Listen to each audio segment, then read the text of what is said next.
सरकारी एसएसडी उच्च माध्यमिक विद्यालय रायगढ़ ठारे आज जोन स्तरीय क्रीड़ा प्रतियोगिता अनुष्ठित हो जाएगी।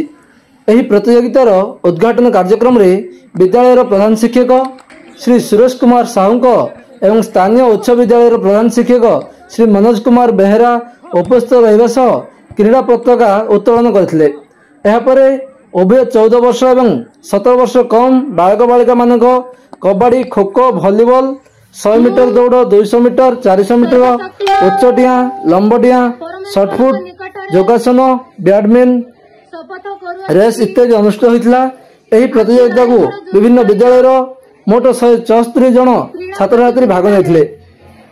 क्रीड़ा शिक्षक श्री राकेश कुमार बेहेरा अभिमन्यु गमांग देव प्रसाद परिडा विद्यालय शिक्षयित्री सुनंदा साहू एवं क्रीड़ा शिक्षक संतोष प्रसाद पंडा एवं समस्त कर्मकर्ता कार्यक्रम को परिचालना करथिले। एभली कार्यक्रम को पिला उपस्थित रही बहुत उत्साहित रहिथिले, जा फल पिलांकर शारीरिक एवं मानसिक विकास हेबो एवं आगामी समय पिला माने जिल्लारो राज्य स्तरीय खेल रे प्रतियोगिता अंशग्रहण हेबे। एथिपई बहुत उत्साह रहिथिले पिला माने। धन्यवाद जे ब्लॉक लेवल डायरेक्ट न करनु किछि किछि जोन स्तरीय कला तार उद्देश्य है जे सब स्कूल केमती पार्टिसिपेट करंतु।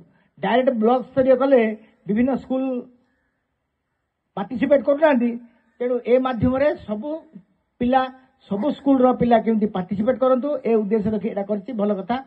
तेणु आमे केमती आकु डिसिप्लिन वे रे नबा एवं सक्सेस हेबा। धन्यवाद।